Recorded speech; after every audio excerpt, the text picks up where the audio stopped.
ናችሁ? እኔ በጣም ደህና ነኝ፣ እግዚአብሔር የተመሰገነ ይሁን። በዛሬው ዕለት እጅግ በጣም ልብ ሰባሪ የሆነ ዜና ሰምተናል። ተወዳጁና የወንጌል አርበኛው መምህራችን መምህር ዘላለም ከዚህ ዓለም ድካም አርፏል። የአርሲ ኦርቶዶክሳውያንን በተመለከተ ኢሰመጉ መግለጫ አውጥቷል። እስልምናን ስለተቀበለ ብቻ ተደራጅተው አሲድ የደፉበትን ግለሰብም የምንመለከት ይሆናል። በሰዎች ሞት የራሳቸውን ዝናና የራሳቸውን እውቅና ለመስበክ የሚሞክሩት ራሳቸውን የወንጌል ሰባኪ ነን ብለው የሚጠሩት እነ ቀለመወርቅ አይተንፍሱ አሁን ደግሞ የኢራኑ መሪ የሞተው እኔ ጸልዬበት ነው እያለን ይገኛል። በጋሻው ወደ ኦርቶዶክስ መመለስ እንደሚፈልግ የወጡ መረጃዎችም አሉ።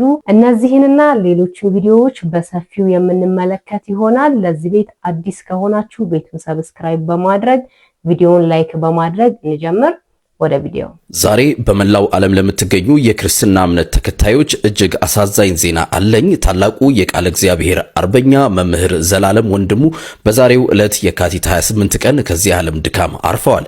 መምህር ዘላለም ለበርካታ ዓመታት ከገጠር እስከ ከተማ ከሀገር ውስጥ እስከ ባህር ማዶ ሳይሰለቹና ሳይታክቱ ቅዱሱን ወንጌል በታማኝነት ሲያገለግሉ የኖሩ ታላቅ መምህር ነበሩ።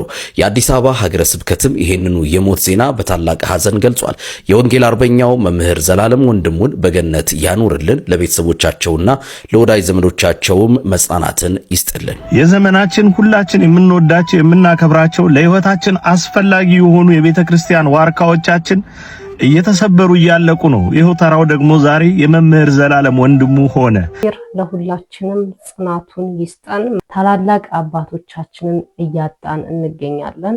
ከሐዘን ላይ ሐዘን እየተደራረበብን እንገኛለን። እግዚአብሔር አሁንም ጽናቱን ይስጠን። ቀለመወርቅ አይተንፍሱ የኢራኑ መሪ እኔ ጸልዬበት ነው የሞተው እያለ ይገኛል። እሱን ቪዲዮ እንመልከት። የኢራኑ መሪ አያቶላ የሞተው እኔ ጸልዬበት ነው ይለናል ቀለሜ። ቪዲዮን አይተን እንምጣ እስኪ።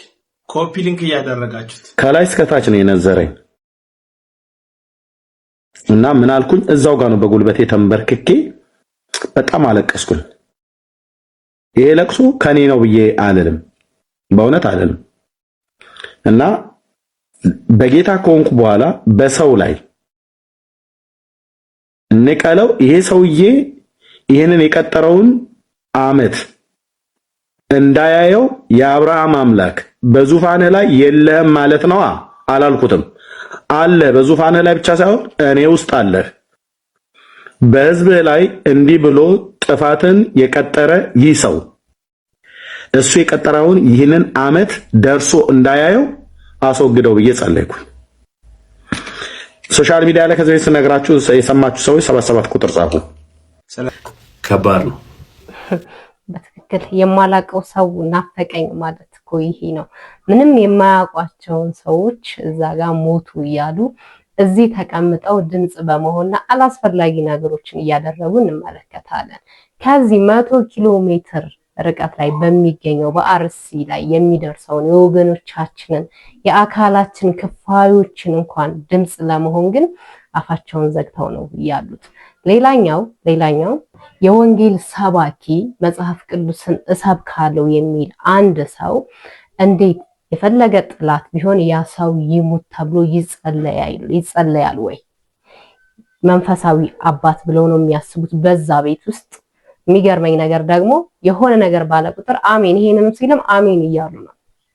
እና ቀኝህን ሲመታህ ግራህን ስጥ ነው የሚለው መጽሐፋችን።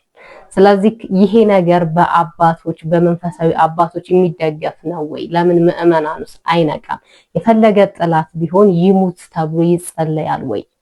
ይሄ ለነሱ ሳይሆን ለምዕመን የሚከተላቸውን አካል ነው እየጠየኩ ያለሁት። የሚከተሉት አካል እንኳን ለምን ብለው አይጠይቁም ወይ? ወንጌሉ የሚለውን ሳይሆን ልባቸው የሚለውን ወይም እነሱ ማንነታቸውን የሚገልጸውን ነገር እያደረጉ ይገኛሉ። በዚህም ሆነ በዚህ የሚከተላቸው ህዝብና የሚከተላቸው ምዕመን ነው በጣም የሚያሳዝነው። ምንም ነገር ሲሉ አሜን እያለ ነው የሚከተለውና እግዚአብሔር አይነ ልቦናችሁን ያብራላችሁ።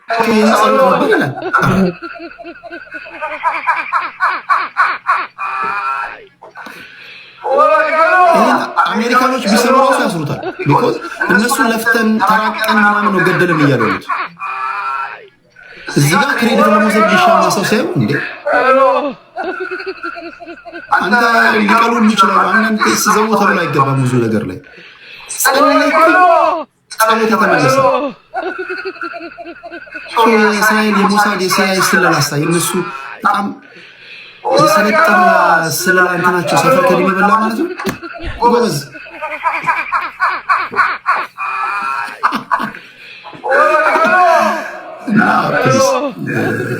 በተረፈ ከዚህ የምንማረው ነገር ሌላኛው የሚገርመው ነገር የሆነ ነገር ሀፕን ካደረገ ወይም ከተፈጠረ በኋላ የሚናገሩት እነዚህ ነብይ ነን የሚሉት አካል ማለት ነው ወይስ በፕሮቴስታንቱ ዓለም ነብይ ከተፈጠረ በኋላ ነው የሚናገረው? ነገሮች ተቀያይረው ከሆነ አናውቅም። ሆን ብላችሁ አይታችኋቸው ከሆነ ሆን ብለው ምንድነው የሚያደርጉት? ጉዳዩ ከተፈጠረ በኋላ ያችን ነገር ይይዙና እኔ እንደዚህ ብዬ ነበረ። ከዚህ በፊት ቀለመወርቅ አይተንፍሱ ዮኒ ላይ ምንድን ነበረ ያለው? እንደሚነሳብኝ አይቼ ነበር በህልሜ እግዚአብሔር አሳይቶኝ ነበር ብሏል። ግን መቼ ነው ያለው? ከተነሳበት በኋላ። እሱ ደግሞ ዮኒም ቢሆን እሱ ላይ አይደለም ለመነሳት የፈለገው እምነቱ ላይ ነው። እምነቱ ትክክል ስላልሆነ ሃይማኖቱ እሱ ነው እየተናገረ የነበረውና ምን ጊዜም አይታችኋቸው ከሆነ ከተፈጠረ በኋላ ነገሮች ያችን ነገር ይዘው መተው እኔ እንደዚህ ብዬ ነበረ እንደዚህ እግዚአብሔር አሳይቶኝ ነበረ ይላሉ። ወይም ሐሳብ ተቀይሮ ከሆነ በፕሮቴስታንቱ ዓለም ነብይ ተብሎ የሚጠራው ጉዳዮች ከተፈጠሩ በኋላ ከሆነ ብታሳውቁን በዚሁ አጋጣሚ አሪፍ ነው። እስልምናን ስለተቀበለ ብቻ ተደራጅተው አሲድ ደፉበት የተባለውን ግለሰብ እንመልከት። እስልምና ስለተቀበለ ብቻ ነው ተደራጅተው መተው አሲድ ይደፉበት። It's ridiculous. I'm sorry. He did not. በዚህ ሰዓት እጅግ በጣም የሚያሳዝን ዜና ተሰምቷል። በገዛ ሚስቱ የፈላ ዘይት የተደፋበት ወጣት ብዙዎችን እያነጋገረ ይገኛል። በነቀምቴ ከተማ አንዲት ግለሰብ በትዳር አጋሯ ላይ በፈላ ዘይት ከፍተኛ ጉዳት ማድረሷ ተሰምቷል። በኦሮሚያ ክልል ምስራቅ ወለጋ ዞን ነቀምቴ ከተማ ውስጥ በሚኖር ወጣት አብዲሳ ረጋሳ ላይ በትዳር አጋሯ አማካኝነት ከፍተኛ የሰውነት ጉዳት መድረሱም ተነግሯል። ተጎጂ ወጣት አብዲሳ ረጋሳ ትናንት ምሽት የረመዳን የኢፍጣር መርሃ ግብር አጠናቆ መኝታው ላይ ጋደም ባለበት ወቅት ባለቤቱ ሳሙሳ እየጠበሰችበት የነበረውን የፈላ ዘይት በላዩ ላይ በመድፋት ጥቃቱን እንደፈጸመችበት ተነግሯል። በደረሰበት ከፍተኛ የቃጠሎ አደጋ ወጣቱ በአሁኑ ወቅት በሕክምና ውስጥ እንደሚገኝ የጤና ባለሙያዎች የጉዳቱ መጠን እየተከታተሉም እንደሚገኙ ተነግሯል። መረጃው የዋሱ መሐመድ ነው። ተመልከቱ። በዚህ ልክ ነው እንግዲህ ጥላቻ፣ በዚህ ልክ አንድን ሃይማኖት ከአንድ ሃይማኖት ለማባላት እየተካሄደ ያለው ርቀት ማለት ነው። ይሄ ልጅ ከዚህ በፊት የፕሮቴስታንት እምነት ተከታይ እንደነበረ አንዳንድ መረጃዎች ያሳውቃሉ። በቅርቡም ወደ እስልምና እንደሄደ፣ ነገር ግን እስልምና ውስጥ ሆኖ ስለ ኢየሱስ ክርስቶስ እየተናገረ የነበረው ነገር እጅግ በጣም አጸያፊና ዘግናኝ ነገሮች ነበሩ። ብዙ ፕሮቴስታንትና ብዙ ክርስቲያንን ያስቆጣ ነበረ እየተናገረ ያለው ነገር ማለት ነው። ይሄ ነገር ይታወቃል። ነገር ግን ማንም ሰው ተደራጅቶ እሱ ላይ አሲድ የደፋ የለም። በራሱ በባለቤቱ አማካኝነት ሲጠበስበት የነበረ አሳሙሳ ሲጠበስበት የነበረ የፈላ ዘይት ነው ራሱ ላይ የተደፋበት። ያ ጉዳይ እንግዲህ የራሳቸው የግል ጸብ ሊኖራቸው ይችላል። እግዚአብሔር በዚህ ሰው ላይ ተቆጥቶ ሊሆን ይችላል እንደዚህ አይነት ነገር የተደረገው። ነገር ግን ምንም አይነት የሌላ እምነት ተከታይ እጅ እንደሌለበት ነው እዚህ ጋር የሚያሳየው ማለት ነው። እነሱ የተጠቀሙትና የሄዱት ርቀት ግን እጅግ በጣም ዘግናኝና እጅግ በጣም የሚያሳፍር ነውር የሆነ ድርጊት ነው እየተደረገ ያለው። ይሄን ልጅ አስታወሳችሁት? አብዲ ረጋሳ ይባላል እና ከፕሮቴስታንት ወደ እስልምና ቅርብ ጊዜ ነው የሄደውና ገና ከመሄዱ ጀምሮ ስለ ኢየሱስ ክርስቶስ ምን ሲናገር እንደነበረ ምናልባት በዛ ቪዲዮ ታስታውሱታላችሁ ብዬ አስባለሁና ያው አሁን ደግሞ እንደዚህ የፈላ ዘይት ላው ላይ ተደፍቶበት እንደዚህ ሆኗል ማለት ነው። በማደረ ታውቃላችሁ ደግሞ በገዛ ሚስቱ በገዛ ባለቤቱ። አንዳንዴ የበቀል አምላክ እግዚአብሔር እሱ ይበቀልልን ስንል ያለ ምክንያት አይደለም። ደግሞ በስሙ ነው ሲዘባበት የነበረው። በጣም ህዝበ ክርስቲያኑና ህዝበ ሙስሊሙን ለማጋጨት የተሄደበት ርቀት ቀላል አልነበረም በወቅቱ። ማለት ኢየሱስ ክርስቶስን የገለጸበት መንገድ እየተናገረበት የነበረበት መንገድ ትንሽ ስሜታዊ ያደርግ ነበረ። ምናልባት ያንን ቪዲዮ አይታችሁት ከሆነ አላውቅም። ይኸው እንግዲህ ዛሬ እንደዚህ ሆኖ ሆስፒታል ገብቷልና እርዳታ እየተለመነለት ነው። ጉጭማ እግዚአብሔር የበቀል አምላክ ነው። እግዚአብሔር ነው ሁሉን ነገር የሚበቀለው። በእኛ በሰዎች የሚሆን ነገር ምንም ነገር የለም። ነገር ግን ይሄ ሰው በእሱ ላይ በጣም እየተዘባበተ ስለነበረ በገዛ ባለቤቱ የተጣሉበትን ነገር አናቅም። ነገር ግን በገዛ ባለቤቱ ነው ይሄ ነገር ጥቃት እንዲደረግበት የተደረገው ማለት ነው። እንግዲህ እግዚአብሔር ይሁነው ምን ማለት ይቻላል። አቡ ሃይደር ያሰለመውን ጂኒ እንመልከት። ስልኩን አነሳሁኝ። ሄሎ ዮሐንስ እባላለሁ ጂኒ ነኝ አለኝ። ሳዲቅ እባላለሁ ሰው ነኝ አልኩት። ምንድነው ስለው ጥያቄ አለኝ። እሺ ጠየቀኝ፣ መለስኩለት በመጨረሻው ያክል። ስለ ኢሳ አለይሂ ሰላም ጠየቀኝ፣ አስረዳሁት። መጨረሻ ላይ መስለም እንደሚፈልግ ሲነግረኝ ሸሃደተይን አስያዝኩትና ሰለመ። ስምህን መሐመድ ብየዋለሁ አልኩት። በጣም ደስ ብሎኛል፣ ወድጄዋለሁ ይሄን ስም አለኝ። አልহামዱሊላህ ሙስሊም ወንድማችን ሆነሃል አሁን አንተ። የሚገርም አይደለም ኢማን አህመድ፣ የምሬን ነው የምናገረው። ጂኒዎች አይሰልሙም እንደ ሱረቱል ጂን ላይ እኮ በግልጽ ተናግሯል። እና አሁን ወደ ገደለው ልግባ። እንግዲህ ከዚህ ጋር የተገናኘውን ልነግራችሁ ነው። የስካሁኑማ ትክክለኛ እኮ ነው። እና ስሙን ወደደው፣ ሻሃዳ ወሰደ። እዛው ስልክ ላይ ነው። አሁን በሷ ሰውነት ላይ ነው እሱ የሚናገረው፣ በሷ ሰውነት ላይ ነው። በጣም የገረመኝ ከዚህ በኋላ ነው። እና ምን አለኝ፣ አዲስ አበባ ስመጣ ደውልልሃለሁ ስልክ ቁጥርህን ስጠኝ ሲለኝ ምን ልሁን እኔ አዲስ አበባ ስመጣ የት ነው የሚደውለው አልኩኝ። በማን ሰውነት ላይ ነው የሚገባው? እንግዲህ ሰው ላይ ዝም ብሎ ተለብስ ማድረግ አይችልም። አላህ ስልጣንን አልሰጣቸውም ለጂኒዎች የሆነ ክፍተት ከሌለ በስተቀር። አዲስ አበባ ስመጣ ደውልልሃለሁ ስልክህን ስጠኝ ሲለኝ ነው በቃ ራሴን መቆጣጠሪያ ዘማሉ ይላል። በመሐመድ ያመኑት አጋንንቶች ምን ብለው ነገሩት ማለት ነው?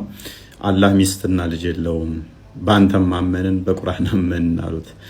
ያጋንንትን ምስክር ዞ ነው እንግዲህ እስልምና ሃይማኖት ሆኖ የተመሰረተው። እኛ ደግሞ ያጋንንትን ምስክርነት አንቀበልም። አቡ ሃይደርም አጋንንትን አስልም ያለው ይላል።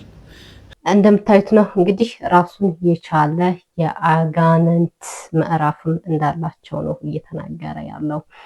እፎይ ማለት ነው። እፎይ ብቻ ሳይሆን እነሱም እየተናገሩ ነው ከአጋንንት ጋር ህብረት ያለው እምነት ወይም ሃይማኖት። እንግዲህ በጣም ነው የሚከብደው ይህንን ሃይማኖት ብሎ ለመቀበል ራሱ። ሙስሊም እህት ወንድሞቻችን እግዚአብሔር አይናችሁን ይግለጥላችሁና ኑ በብርሃኑ ተመላለሱ።